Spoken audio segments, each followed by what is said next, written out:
मसाला भेंडी बनवायचं म्हटलं की भेंडी चिरायची, त्यामध्ये मसाले घालून त्याला तळण्यासाठी देखील बराच वेळ लागतो, तेव्हा ती कुठे छान अशी कुरकुरीत होते.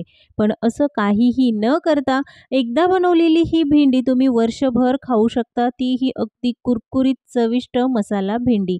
भेंडीची भाजी खाताना लहान मुलं कंटाळा करतात, पण अशी ही मसाला भेंडी जर त्यांना बनवून खाऊ घातली तर सगळेच आवडीने खातील. अतिशय चविष्ट, साधी सोपी अशी ही रेसिपी उन्हाळी वाळवणीमध्ये जर वाळवणीचे पदार्थ बनवून झाले असेल तर ही रेसिपी जरूर ट्राय करा. मग चला बनवूया मसाला भेंडी. वर्षभर साठवणीसाठी मसाला भेंडी बनवताना भेंड्या अगदी ताज्या घ्यायच्या. तर इथे मी 2 किलो भेंड्या घेतल्या आहेत. थोड्याशा मोठ्या आकारात घ्या, पण कोवळ्या भेंड्या बघून घ्या. खूप जाडसर घेऊ नका, कारण त्या व्यवस्थित चिरल्या जात नाहीत. त्यानंतर यामध्ये पाणी घालायचं. 2 ते 3 वेळा मस्त स्वच्छ धुवून घ्यायचं, म्हणजे त्यावर जी काही कचरा किंवा पावडर असते ती निघून जाईल. तर भेंडी स्वच्छ धुवून घेतल्यानंतर त्यातलं पाणी निथळून घ्यायचं आहे. तुम्हाला हवं असेल तर 2 किलोपेक्षा जास्तही भेंड्यांपासून हा वाळवणीचा पदार्थ बनवू शकता.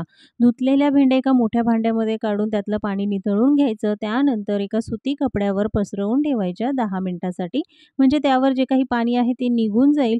भेंडी अगदी सुकलेली हवी, त्यामध्ये जरासुद्धा पाणी राहता कामा नये, कारण हा वाळवणीचा पदार्थ आहे. जराही ओलसर राहिला तर तो लवकर खराब होईल.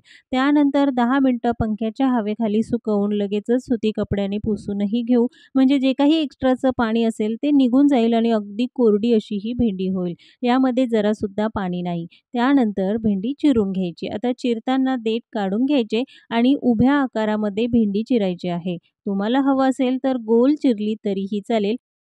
भेंडी चिरताना एका भेंडीचे फक्त 4च भाग करायचे यासाठी, कारण सुकल्यानंतर ती अगदी पातळ होते. आधीच तुम्ही जर पातळ चिरली आणि सुकवली तर सुकल्यानंतर अगदी पातळ होईल, म्हणून थोडीशी जाडसरच कापून घ्यायची. व्हिडिओत मी ज्याप्रमाणे दाखवलं त्याप्रमाणे या भेंड्या मी चिरून घेतल्या. कोवळी भेंडी असते तिचे फक्त 2च भाग करून घ्या आणि खूप जाडसर किंवा मोठी भेंडी असेल तर त्याचे 4 भाग करायचे.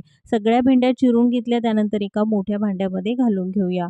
भेंडी चिरताना किंवा त्यामध्ये जरासुद्धा पाण्याचा अंश राहता कामा नये, ही काळजी मात्र जरूर घ्या. त्यानंतर यामध्ये घालायचं आहे मीठ. तर इथे मी 1.5 चमचा मीठ घालून घेतलं. 2 किलो भेंड्यांसाठी मी फक्त 1.5 चमचा मीठ वापरलं, कारण भेंड्या सुकल्यानंतर त्या अजूनच खारट होतील, म्हणून मीठ मात्र बेताने घालायचं. 1 मोठा चमचा यामध्ये हळद घालून घ्यायची. हळद आणि मीठ भेंड्यांना व्यवस्थित चोळून घ्यायचं आहे. सगळ्या भेंड्यांना हळद आणि मीठ लागली पाहिजे, अशी आपण ही व्यवस्थित चोळून घेतली. भेंडीमध्ये पाणी असेल तर मीठ घातल्यानंतर भेंड्यांना पाणी सुटतं, म्हणूनच भेंडी आधी व्यवस्थित कोरडी करून घ्यायची. सगळ्या भेंड्यांना व्यवस्थित हळद मीठ लावून झाल्यानंतर यामध्ये घालायचा आहे 2 मध्यम आकाराच्या लिंबांचा रस. लिंबाचा रस घालून झालं की चांगलं मिक्स करून घ्यायचं. लिंबाचा रस हे प्रिझर्व्हेटिव्हचं काम तर करतंच, पण भेंडीचा जो सुरेख असा हिरवा रंग असतो तो सुकल्यानंतरही तसाच राहतो. 10 मिनिटं आपण हे असंच ठेवूया, म्हणजे हळद, मीठ आणि लिंबाचा रस मस्त असं भेंड्यांमध्ये मुरला जाईल, पण भेंडीला अजिबात पाणी सुटलेलं नाही. आता लगेचच त्या सुकवून घ्यायच्या. तर सुकवण्यासाठी इथे मी घेतला आहे प्लास्टिकचा हा कागद. त्याऐवजी तुम्ही कपड्यावरही सुकवू शकता किंवा प्लेटमध्ये सुकायला ठेवलं तरीही चालेल.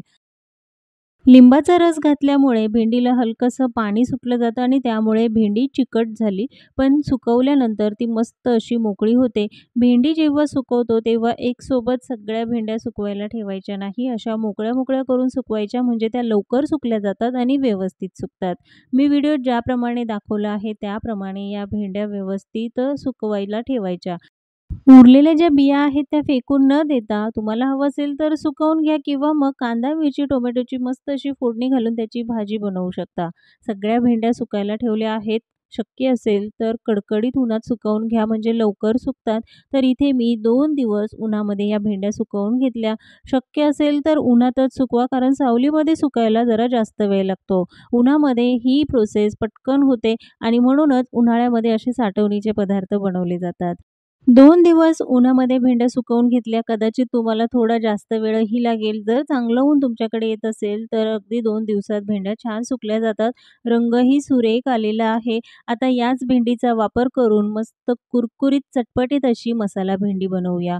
तेल हलकंसं गरम करून घ्यायचं आणि त्यामध्ये या सुकवलेल्या भेंड्या घालायच्या. अगदी अर्ध्या मिनिटामध्ये भेंड्या मस्त कुरकुरीत होतात. जराही जास्तीचा वेळ लागत नाही. सोनेरी रंगावर भेंड्या तळून घेतल्या. नुसत्याच खाल्ल्या तरी तितक्याच चविष्ट लागतात. पण जर तळायच्या नसतील तर शॅलो फ्राय केल्यात तरीही चालेल. आता या भेंडीला थोडंसं चटपटीत बनवूया. यासाठी घातला आहे अगदी पाव चमचा लाल मसाला, थोडंसं मीठ आणि पाव चमचा चाट मसाला घालून व्यवस्थित मिक्स करून घ्यायचं. अवघ्या 1 मिनिटात तयार होणारी चटपटीत कुरकुरीत अशी मसाला भेंडी जी बनवायला बराच वेळ लागतो, पण 1 मिनिटात तयार होणारा हा पदार्थ बनवायचा असेल तर त्यासाठी साठवणीची ही भेंडी एकदा जरूर ट्राय करा. उन्हाळी वळवणीमध्ये बरेचसे पदार्थ बनवले जातात, पण हाही पदार्थ यावर्षी जरूर बनवा.